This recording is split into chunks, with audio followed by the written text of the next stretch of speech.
सोलापूर तुळजापूर राष्ट्रीय महामार्गालगत असलेल्या कचरा डेपोला आग लागल्यानं महामार्गावर धुराचे लोट पसरतायत। 2 दिवसापासून ही आग धुमसतेय।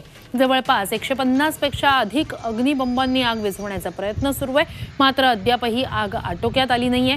धुरामुळे जवळपासच्या नागरिकांच्या जीविताला, आरोग्याला धोका निर्माण झालाय। याचा आढावा घेतला आमचे प्रतिनिधी अभिषेक आदेप्पा यांनी। गेल्या 2 दिवसांपासून सोलापुरातील कचरा डेपोला मोठ्या प्रमाणात आग लागलेली आहे।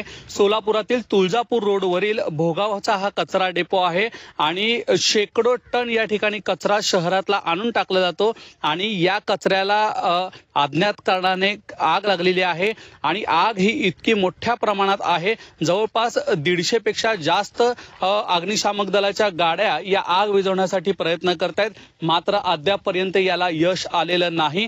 एकंदरीत या ठिकाणची जर परिस्थिती पाहिली तर सोलापूर शहरापासून 2 ते 3 किलोमीटर अंतरावरचा हा कचरा डेपो आहे आणि हे धुराचे लोट संपूर्ण शहरभर पसरलेले आपल्याला पाहायला मिळत आहेत।